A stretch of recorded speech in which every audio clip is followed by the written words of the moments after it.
Good afternoon and welcome back to the Analyst of Vajiram and Ravi, where we bring to you detailed discussion of important articles from both the Hindu and Indian Express. So today is 4th of January 2024, and what are the important articles? Let's have a look.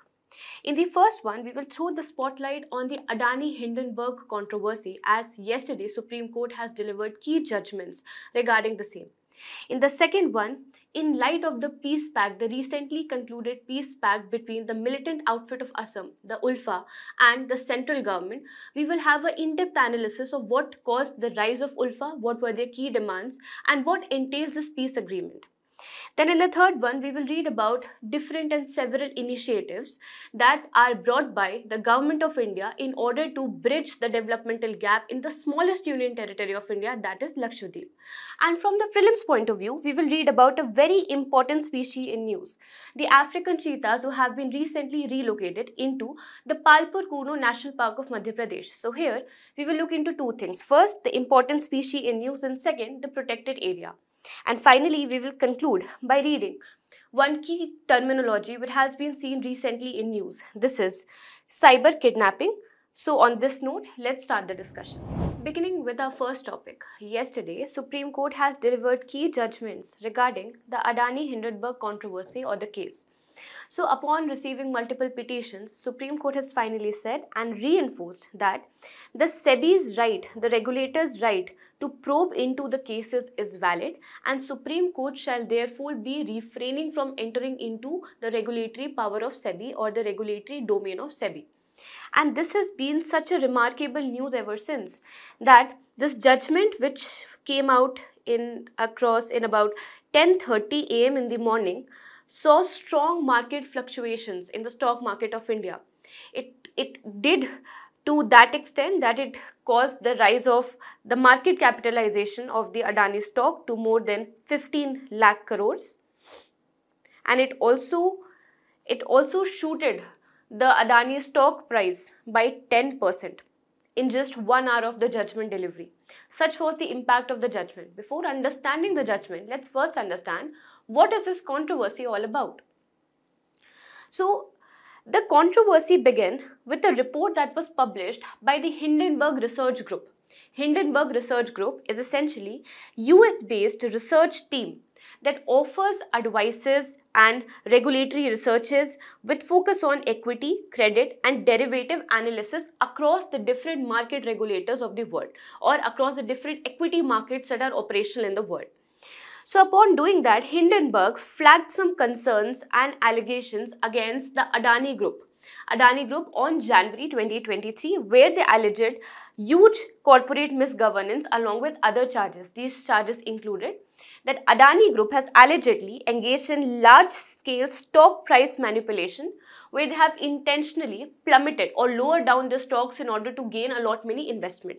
Second, they accused Adani Group of falsely overinflating the value of their assets, which do not hold the actual price as it has been portrayed. And it has also said that they are controlling over 70% of their total assets or shares, not through the real people or the real investors, but in the offshore shell companies. What are shell companies? These are the legal entities which are shell-like. Shell-like as in they are empty from inside. Yes, they are legal entities, but they do not have any operations or any banking operation or corporative operations as such. Rather, they exist or they have been created only to perform fund transaction or to accumulate funds. So it has been alleged that over 75% of Adani shares are parked in the offshore shells across the different foreign companies. Now on the other side, what are the charges imposed on the Hindenburg Group? So Hindenburg Group has been charged upon with the accusation that they have performed short selling of the Adani shares. So they also had some of the shares in the form of some of these securities, which they instead borrowed. They were not owning it. Now, out of these borrowed securities, what they essentially did, they wanted to create a market perception where the Adani stocks could fall drastically, and before this fall off, they will sell their securities, their existing holdings of the securities of Adani Group, and they will sell it they will sell it at huge prices because they know that from tomorrow there will be a short down or a fall down in the total stock prices of Adani Group. So this is known as short selling. Short selling is essentially done by a person who doesn't own the stock, rather he has borrowed the security and now he prematurely sells the security for a short term. Therefore it is known as short selling. So for a short term he has sold the security only to get it back when the securities will be, or the stocks will be provided to him at lower cost or at cheaper market prices. Why? Because the performance or the demand of the stock has fallen down. Now in order to have profitability from the short selling of the Adani stock, it has been accused that Hindenburg has released this false report. So these two accusations are going hand in hand. According to India's tax law and SEBI law, short selling of a fund in the foreign markets is illegal. So this is also a grave complaint against the Hindenburg group. Now, naturally, there will be two groups of petitions received by the Supreme Court of India. The first from the side of Hindenburg, second from the side of Adani. So, first of all, it has been against Hindenburg. The accusation is such that they have performed a controversy against a very big player of the Indian economy, that is the Adani group of companies, and they have also performed short selling of the market in order to gain some profitability. Next, against the regulator, that is SEBI, Securities Exchange Board of India, who has been inefficient in curbing this grave corporate misgovernance that has been conducted by the Adani group. So these two group of complaints have been received by the Supreme Court. It has been also said that the regulator or the regulatory power of the SEBI should be limited and it should not be. So overall 24 allegations have been imposed ever since this case was applied in the Supreme Court. Out of these 24 allegations, SEBI has conducted inquiry in 22 allegations. Please be clear on this. There are 2 allegations which have been left uncovered by the SEBI. Why? Because they pertain to the foreign domain. It requires some of the data that can only be acquired from the foreign market regulators, and that is outside the domain of SEBI, and therefore SEBI, although has given a clean chit to Adani in these 22 allegations, these 2 allegations out of 24 are still pending. So the matter of debate over here is that these 2 allegations and these 22 should instead be given to CBI, so as to have a more independent regulation, or should be given in the hand of Supreme Court.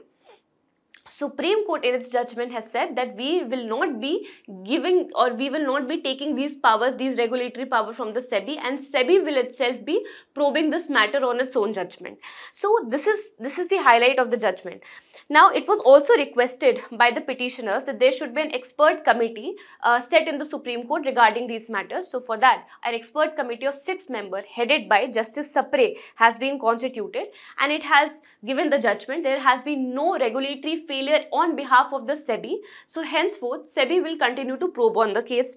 The key highlights is that they have not found any ground to transfer the case to some other regulatory body, for example CBI, which has been requested by the petitioners. So the case will now be in the hand of SEBI only for complete probing. Now they know that about 2 allegations have still been left unaddressed by the SEBI. So therefore Supreme Court in the yesterday's judgment has given the deadline of 3 months for the SEBI to fulfill or to finish these 2 cases as well. And SEBI and other agencies have now been put behind the Hindenburg to conduct probe regarding or against the same. So against the Hindenburg research, this particular Supreme Court judgment has been made largely. So this is the entire controversy that we have understood. Now why does these allegations matter? What are the impact of these reports and these allegations on Indian economy? Definitely, it has got implications on the image, the perception of the Adani group of companies, which itself is a huge giant, a huge contributor in the Indian economy. But it also has grave consequences for the economy, for the banking sector as well. Let's have a look what are them. So first of all, ever since this report came out, the Adani stock group plummeted to up to $140 billion. This was the fall off observed. Also, the ranking, the second rank of Adani to be the wealthiest person in the world also plummeted down to 21st rank. on the very same day of the release of report. Then it also puts a question mark on the statutory body SEBI and the regulatory, its efficiency, its ability to have proper regulatory checks in order to check for any corporate misgovernance taking place in the security market of the India. Then it also puts a question on the credibility of the Adani group of companies, and if the accusations are proved to be right, then it might be correct that all of the wealth that is generated by Mr. Adani is actually generated by fraud or illegal means. Second, it also will be affecting the amount of capital inflow that now the Adani group of companies will be able to attract. Now, as you know, that our ports, many of the oil refineries, many of the other manufacturing units are owned by Adani Group. And when Adani Group capital inflow is compromised, it also compromises with the growth of these very crucial sectors of Indian economy. This also drops India's index because a global generator, a global ranking generator, perception that generates a standardized perception of the emerging security markets of the countries, which is known as the MSCI, that has also put down the weight of the Adani stocks. Because Adani stocks are prevalent or have a huge weightage in the Indian stock as well, it will also weigh down the total perception or the overall perception of the Indian stock market as well. And this will lead to downgrading of the Indian weightage to up to 20 to 30 basis points, and this has been revealed by the Goldman Sachs. It will also have a hit on the banks because banks including SBI have been responsible for giving huge amount of loans and investments in the Adani group of companies. This will also have a hit on the investor confidence, and they will try to fly away not just from the Adani group of companies but also from the Indian economy. So overall, this report will have grave consequences on the Indian economy as well.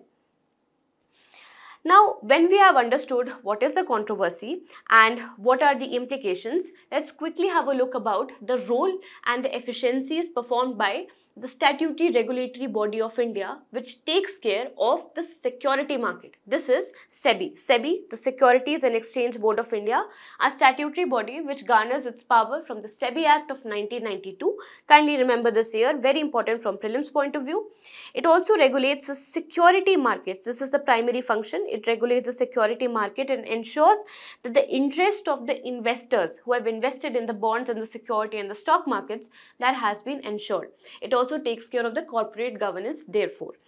What are the powers of SEBI? So SEBI has got threefold power. It has got quasi-legislative power, quasi-executive power and quasi-judicial powers. The quasi-judicial power entails that whenever cases of fraud or corruption comes into fore, then in that case SEBI has the power to pass judgments, to first of all conduct the probe and then pass judgments duly. It has also got some executive powers where it is able to find out the evidences. It has got evidence collecting powers with it. So it can examine multiple documents like the book of accounts, gather evidences and also take legal actions duly. Then from legislative point of view, it has got quasi-legislative power where SEBI gets the power to issue certain rules and regulations to ensure corporate governance in the security market of India. So these are some of the powers of SEBI. So I hope this controversy and the powers of SEBI, it's pretty much clear to you. Now let's move on to the next topic. Now the next topic is about a peace pact that has been conducted with the central government and the militant organization ULFA of Assam. It has been conducted and concluded on December 29, 2023, marking a very constructive talk, a very constructive solution to the growing insurgency in the northeast region. So here we will read what are the pro-talks faction and the anti-talk faction of this militant group ULFA, who have signed this tripartite peace deal and who have refrained from signing it, and what is the history of emergence of ULFA. So to talk about the history of emergence, let's go to the decade of 1950s when the independence has taken place. India and Pakistan have been divided, and from there we'll see that a lot of atrocities will be done over the residents of or the citizens of the East Pakistan, that is the Bangladesh or the Bangladeshi people. So naturally they will start to flee off away from their home country and they will move to the northeast region of the India. So since they have been moving out of their country into some other land, there will definitely be conflicts between the indigenous people. First of all, the indigenous people who feel that it is their homeland, The right to the resources, the services and the infrastructure is essentially belonging to them, and the conflict between the illegal migrants who are coming from Bangladesh. This issue or this particular issue grew more in the decade of 1960s, when the Assam movement was formed with the help of multiple organizations, including many militant organizations, one being ULFA. So what happened? The formation of ULFA is a resultant of the byproduct of the anti-foreigners Assam agitation. Anti-foreigner stands for the illegal migrants that are coming from the Bangladesh against them. An Assam movement was launched in 1960s. This Assam agitation, which finally officially began in 1979, because they saw that even after proper division of Bangladesh from the Pakistan, even after that, the migrant problem was nowhere to be solved. So therefore, enraged upon that, in 1979, this Assam movement was launched. It finally ended with the Assam Accord of August 1985. We will have a look into this. But while this agitation was going on, there were two kinds of responses from the civilians. One was coming from the social organizations, the NGOs, the civilian organizations, and the student groups. They wanted to agitate against the government and these foreigners or the illegal migrants. They do not want to pick up the arms or to form militant groups. This was the first kind of response by the civilian group.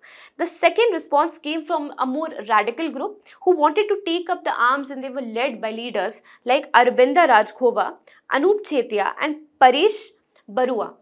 So these three people together formed an insurgent group on April 7th, 1979, once the Assam movement was launched. And from there we will see the rise and the coming forth of the ULFA militant organization. Now this is an insurgent group. What is insurgent? Insurgent groups are those which are going against the state by picking up their arms. Their target is the state, and their target is to overthrow the state, not to persuade state for their demands. They want to overthrow the state by establishing a sovereign territory. So naturally, what was the demand of ULFA when it got formed? It wanted to achieve a sovereign Assam apart from India, and to achieve it using armed struggle or through militant struggle. For this purpose, they also involved different nationalities. They also involved countries like Myanmar, China and Pakistan, from where large-scale recruitment and training of these militants were done on a decadal basis. Upon seeing the rising insurgency that was led by ULFA, government had the following response. Government had a huge brutal thrashdown on them in the decade of 1990 with an offensive codenamed operation which was known as Operation Bajrang. This operation is important for mains point of view. You can quote it down. And it also led to the banning of ULFA with the UAPA Act, that is Unlawful Activities Prevention Act of 1967. Then Assam was also declared as a disturbed area under the AFSPA Act, the Armed Forces Special Power Act of 1958, which gives extraordinary power and protection to the armed forces so that they can easily conduct search operations, they can easily kill at sight if they want to secure, in order to secure the sovereignty and the security of the state where AFSPA has been imposed. So these were the government responses, and along with this, government actually previously also had struck the Assam Accord of 1958, which was a tripartite memorandum of understanding, and this memorandum said this was struck between the central government, the Assam government and the Assam movement leaders, and it essentially wanted to deal with the migrant problem that is going on in Assam. So here all of them agreed to a cutoff date of 24th March 1971, and government said that any person coming to India, coming to the frontiers of India after this date will be deported back to Bangladesh or back to their homeland without making them or without giving them the entity of citizenship. At the same time, the Assam movement leaders also agreed upon another date, that is the 1st of January 1961, and this particular date will safeguard all the migrants that have come to their lands, and they will be accorded the protection equal to that of citizens. So these two dates were set in place with the Assam Accord in order to solve the conflicts related to migrant problem. But still the militancy and the insurgent groups were not stopping. So therefore government has to conduct ULFA, had to ban ULFA, had to conduct the Operation Bajrang and had to declare AFSPA in Assam. Now, what is the need of the peace process? The need is that, first of all, it was felt both by the government and the ULFA. So, why by the government? Because ULFA was not stopping. It was growing ever since, even after the Assam Accord. The expansion of ULFA not only saw the support of the terrorist groups, terrorist organizations like Harkat-ul-Jihad-e-Islami and also the Pakistani ISI, which is Inter-Service Intelligence. Then Alpha hardliners were also setting camps in other territories like Bhutan and Bangladesh. So it was now becoming an international problem. In order to deal with this, government wanted to join hands with the militant outfits in order to persuade their demands. On the other hand, the need was felt by the ULFA outfit as well, because the counter-insurgency, the continuous counter-insurgency, the hard power that was imposed by the government of India led to the arrest of more than 1200 ULFA leaders. And the military offensive on the ULFA was growing not just from the Indian side but also from the Bhutan side and Bangladeshi side. So they were being pulled out and flushed out of the different frontiers, and eventually they were also shrinking. So therefore both of them essentially realized that we need to bring ourselves to the table and have peaceful talk. Now within ULFA also there will be two factions that will get created upon this thought of peace talk. One group, which are known as pro-talks, who wants to have deliberations and consultations with the government, who want to sit in the table. They are the pro-talks group and they are led by the Rajkhova. They signed the ceasefire agreement with the central government in September 2011. The second one, which is known as the anti-talks, they want to continue their insurgency operations and they do not want to sit into the table with the government. These are the anti-talk faction led by Barua, who, when he saw that Rajkhova and his faction and his followers have signed the ceasefire agreement, he expelled Rajkhova expelled from the ULFA faction in 2012, and finally in 2013, the anti-talk faction formed itself or reorganized itself as ULFA Independent. So now there are two factions, one which is pro-talk with government, one that is anti-talk with the government. This particular Assam Accord has naturally, as you can sense, been conducted between the Assam government, the Union government, the Assam government and the pro-talk faction of ULFA, that is led by Rajkhova. Now, what entails this peace pact? Let's have a quick summary to it. So, according to the memorandum of settlement that was signed between the two parties, actually between the three parties, ULFA has agreed, this militant outfit has agreed, first of all, to renounce any violent practices, like it has renounced violence, to disarm, to disband their armed organization, to vacate their camps, and also to participate in the democratic process that will be put forward by the government and to follow the due process of law. Second, they have also promised to shift their aims to set up a government or to set up an autonomous body without any violent means. So now they have shifted their stand from being a violent organization to anti-violent organization, and they have aimed to ensure the integrity of the country is kept, contrary to their initial demand where they wanted to overthrow the state only because they were initially the insurgent group. These promises have been made forward by ULFA outfit. What promises have been made forward by the government? So government, particularly Ministry of Home Affairs, has ensured that they will be forming a time-bound program to fulfill the demands that are made by the ULFA outfit and also to form a committee to monitor its ongoings. Second, to put forward a very huge investment package for development in the Assam region so that they do not feel deprived of the development. Next, commitment to address the political demands, and this is the key feature of this peace accord, that for the first time a militants organization political demands will also be followed up. What are these political demands? First of all, to maintain the territorial integrity of the Assam, that is the union government. The central will not try to encroach upon any of the areas of the Assam. Second, to have amicable settlement of boundary dispute with the neighboring northeastern regions like Nagaland, Manipur, etc.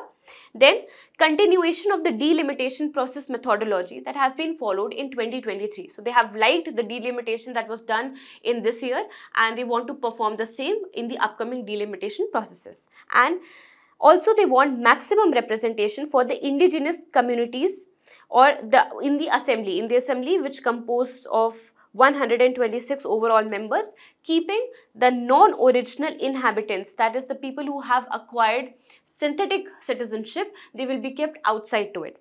Next, conditionally stop the people of one constituency from being registered in the another. This was also a very big menace because they do not want to give unduly political representation or recognition to the people who do not belong to the same constituency. So for that, exception has been made on the Section 3 of Citizenship Amendment Act, Citizenship Act of 1955 by the central government, and also resolution has been made by the central government to provide as soon as possible an error-free national register for citizens, which was a huge failure in the last time when it got promulgated. So this was a quick summary of the peace pact between ULFA. Now, let's talk about the third topic in hand. These are the initiatives, the developmental initiatives in Lakshadweep. Why are we reading about this? Because Pradhan Mantri Modi has recently launched the Kochi-Lakshadweep submarine optical fiber cable project, introducing high-speed internet whose speed has been increased up to 100 times in the smallest union territory of India. We are going to talk about Lakshadweep Island. So let's first have a geographical look into these island group. So Lakshadweep Island are a tropical archipelago. Archipelago are nothing but a group of several islands, several small islands. For example, Indonesia is an archipelago. Similarly, Andaman and Nicobar and Lakshadweep is also an archipelago comprising of total 36 atolls. Currently, we only have 35 atolls because one among the atoll are the landforms which are formed by the coral reefs. So one among the atoll, the Parali Island, got submerged due to sea erosion, due to the sea level rise, due to climate change or global warming. So one of the consequences of climate change can be seen in our own islands of Lakshadweep. So the Parali Island has submerged, and therefore currently we have only 35 atolls and multiple coral reefs, and they all are to be found in the Lakshadweep Sea of the Arabian Ocean or the Arabian Sea branch, and therefore it is named as Lakshadweep. In Hindi or in Malayalam language, Lakshadweep stands for 1 lakh islands. Therefore it is named so. Now there are multiple island groups. The northern island groups are known as Amindivi. The central ones, including the capital Kavaratti Island, is known as the Lakshadweep Islands, and the southernmost is known as the Minicoy Island. You must also remember, because it is important from examination point of view, that the water channel that divides the Lakshadweep and the Amandivi Islands with the Minicoy Island group is the 9-degree channel, and that which divides Minicoy with Maldives is the 8-degree channel. So you have to remember the 9-degree and the 8-degree channel. Now you also tell me which water channel divides Andaman and Nicobar Islands. You tell me in the comment section. Now we have understood that this is named as Lakshadweep, but initially it was not a recognized as one complete group of archipelago. It was separately called as the Amindivi group, the Lakshadweep Island and the Minicoy Island. It was only in 1977 when entire one name was adopted as the Lakshadweep Island for these entire group of archipelagos. Then how far is it from Kerala? So when we measure it, it is up to 200 kilometers to 400 kilometers away from the mainland of the India, especially from Kerala. And of all the islands, only 11 islands are inhabited. So naturally you can see that there will be multiple developmental infrastructural challenges ongoing in the Lakshadweep Islands, because first of all, they are hugely disconnected, and second, they do not even have that much population density. So therefore, they are hugely deprived of the developmental parameters.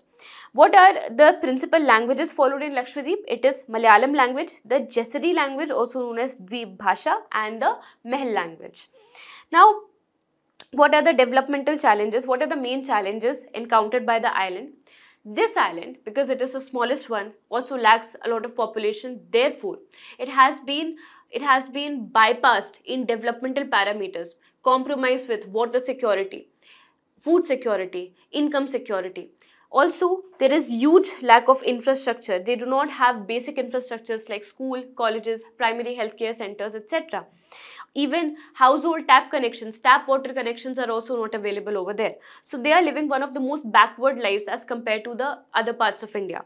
Then also there is huge environmental vulnerability. Why? Because the atolls are susceptible to the rising sea level, which is rising due to global warming, melting of the glaciers, which is causing the rise of sea level, and this is leading to submergence, this is leading to coastal erosion. So the places which are inhabited are also droning due to environmental susceptibility.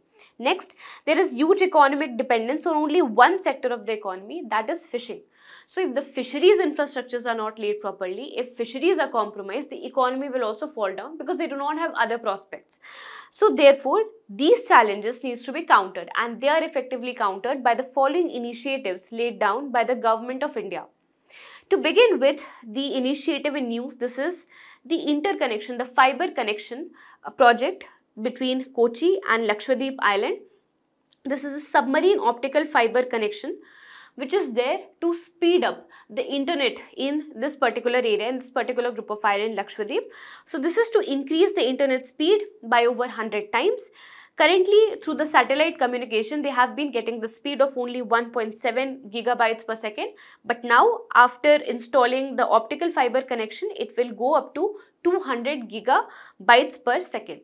Now, there is also a huge funding, about 1,000 crore funded by the Universal Service Obligation Fund. Now, this Universal Service Obligation Fund was found in 2002 by the Government of India, incorporated under the Telegraph Act of 1885. Now, according to this act, according to this universal fund, the telecom operators have to give some amount of their output, some amount of their profits, 5% of it, as the form of additional levy which has to be collected in this fund, which will be used to cater to the problem of digital divide, so that it will be able to put services, telecommunication services, telecommunication infrastructure in the remote areas of India like Lakshadweep. So this is Universal Service Obligation Fund. When we read about the telecommunication bill, we also read that this is going to be renamed as the Digital Bharat Nidhi. Then finally, the project execution agency is BSNL, Bharat Sanchar Nigam Limited. Now, what are the other major developmental initiatives? See, all in all, we want to counter three things. First of all, the water insecurity, then the food insecurity, and the energy insecurity, which is very prevalent in these island nations. To deal with the water insecurity, first of all, there is installation of a thermal desalinization plant at Kadmat.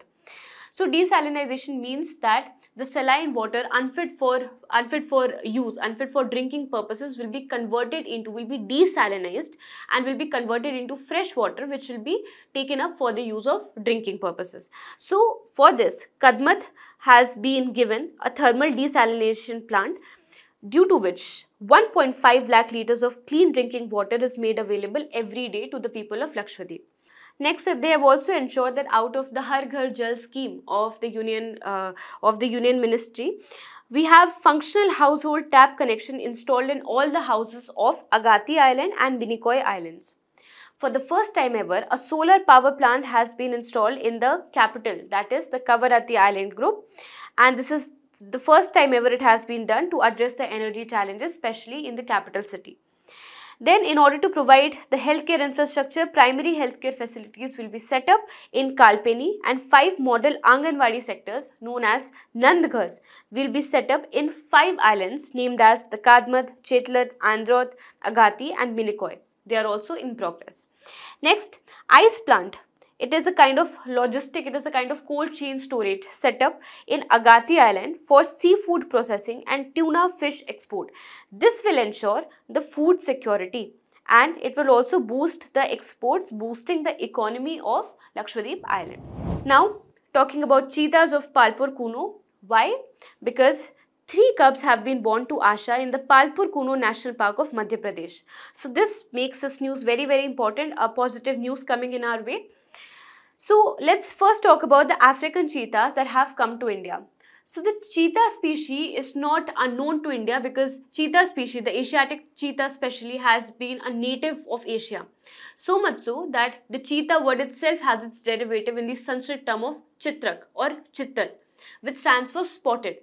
So we've known cheetah, but in the decade of 1940s, we saw gruesome killing of cheetahs across multiple countries of Asia, and therefore in many countries including India it went extinct. So in India the status has been extinct since 1952 because the last cheetah spotted and killed was in the Korea district of Chhattisgarh.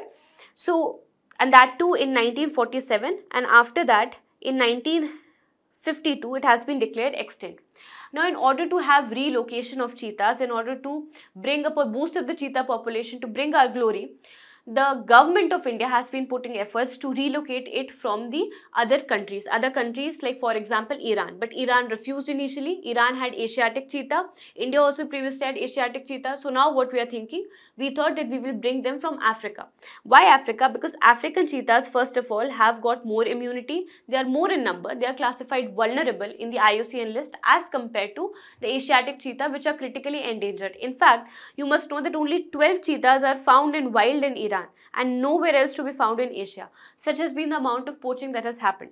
So anyway, Asiatic cheetahs first of all are less in numbers, African cheetahs are more in number. What are the physical features? That African cheetah is bigger in size and it is more healthy as compared to the Asiatic cheetah. Asiatic cheetahs are smaller and are paler looking as well. But anyway, so therefore we decided that we will bring African cheetahs. Now we have particularly decided to bring it from Namibia. Why Namibia? Because it entails the largest number of cheetah populations. So from there, under the Project Cheetah, which comes under the Project Tiger and led by the implementation agency, National Tiger Conservation Authority, Government of India decided to relocate the cheetahs of Namibia into India, and this calls for having the world's first intercontinental, because we are bringing it from African continent to Asian continent. This becomes the first intercontinental translocation project, and the funding of it is done by the CAMPA funds. Now, why are we sourcing it from Africa? First of all, less endangered. Second, because highest population is in Namibia, and because they are shown to have more genetic diversity, more genetic resilience against multiple diseases or stressor factors as compared to Asiatic cheetah. Now, some of the features of African cheetah entails that these are first of all one of the oldest known canine species. And also they are one of the fastest, in fact they are the fastest terrestrial animals on the land. So they can achieve speed of up to 80 to 120 kilometers. They can accelerate more than the best of the sports car that are racing. They are also diurnal in nature. They have gestation period of about 3 months. They have lowest man-wildlife conflict cases as compared to any other canine species. Then they are also territorial, which means they require huge amount of land. One cheetah require up to 750 square kilometer home range in order to properly reproduce and inhabit itself and its family. Now what about the Palpur-Kuno National Park, where they have been inhabited? So essentially, if you look into the map of Madhya Pradesh, it is located here in the Shiopur district. In the Shiopur district, there is a village named as Palpur and a river flows through it. This is the Kuno river. So therefore, this national park is known as the Kuno-Palpur National Park. Why it has been chosen? Because the habitat is very similar to that of the Gir range, the Gir Kathiawar range. That is, it has got prevalence of grasslands. Now our cheetahs who have been imported, now these who have been relocated, they are also coming from grasslands of savanna, and now they will be entered into the grasslands of the Kuno region, of the Kuno-Palpur region. So therefore Kuno was selected first because of the climate suitability, second similar prey base as compared to the African counterpart, second contiguous forest landscape, because it has got forest not only here but also in the Gwalior region and also in the Sagar region in the Noradehi National Park. Then incentivized relocation for the villages is also done in the Kuno-Palpur region. So therefore, relocating will also not be a problem. Now what are the reasons of death? Because it has been in news frequently that multiple cheetahs have died ever since they have reintroduced. First of all, because of infections due to the radio collar tags that were put on their neck. they got infected from it. Second, they found it hard to have habitat adaptation because of the heat waves, because of the more heat conditions in India as compared to Africa. Second, because of lack of prey base, because the preys were not very healthy, therefore the cheetahs, the keystone species, were also not very healthy. And also they suffered from some of the renal failures as well. And these are some of the reasons which led to the death of cheetahs in India. And now we can see a positive news where reproduction of 3 cubs have been done. So this is a positive news with us. So here we have seen about the African cheetah and also about the Palpur-Kuno National Park. Now here's a practice previous year question for you. Now consider the following. These are the 4 species given on your screen. Now which of the following are naturally found in India? Please remember, in the year 2012, the answer was different, but after 2012, the answer is completely different. So let me know the correct answer of this question. Now our last topic is about a type of cyber extortion, a new form of digital extortion. This is known as cyber kidnapping. So what has happened? A Chinese student living in Utah who was cyber kidnapped has been found safe, and therefore we are reading about this key term frequently seen in news. This is the cyber kidnapping. It deals with 2 parts of the syllabus. First of all, this is a form of threat to internal security if it happens to any nation. It is also a form of cyber security, so it will deal with GS3, forms good case study. It will also form good case study for any cyber crime related examples or stories if you want to tell in your essay paper or in your GS4 paper.